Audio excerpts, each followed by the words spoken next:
জীবনের প্রয়োজনে আমরা কখনো কখনো ঋণগ্রস্ত হই। এই ঋণের চাপ অনেক সময় উদ্বেগ ও দুশ্চিন্তা তৈরি করে।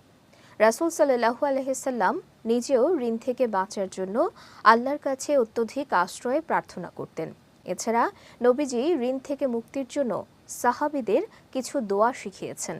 রাসূলুল্লাহ সাল্লাল্লাহু আলাইহি ওয়াসাল্লাম ঋণ থেকে আল্লাহর কাছে বেশি বেশি আশ্রয় চাইতেন, কারণ ঋণগ্রস্ত ব্যক্তি ঈমান হারা হওয়ার সম্ভাবনা বেশি থাকে।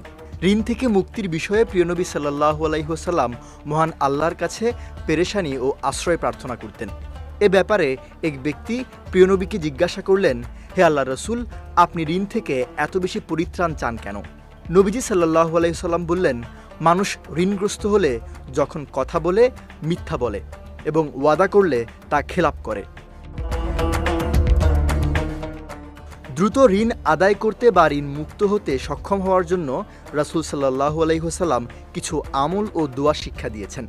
আয়েশা রাদিয়াল্লাহু তাআলা আনহা কর্তৃক বর্ণিত এক হাদিসে আছে, মহানবী সাল্লাল্লাহু আলাইহি ওয়াসাল্লাম দোয়া করতেন, আল্লাহুম্মা ইন্নী আউযু বিকা মিনাল মাসামি ওয়াল মাগরামি, অর্থাৎ হে আল্লাহ, আমি তোমার কাছে পাপ ও ঋণ থেকে আশ্রয় চাই। এছাড়া ঋণ থেকে মুক্তি পেতে আলী রাদিয়াল্লাহু তাআলা আনহুকে নবীজি সাল্লাল্লাহু আলাইহি ওয়াসাল্লাম একটি দোয়া শিখিয়েছিলেন।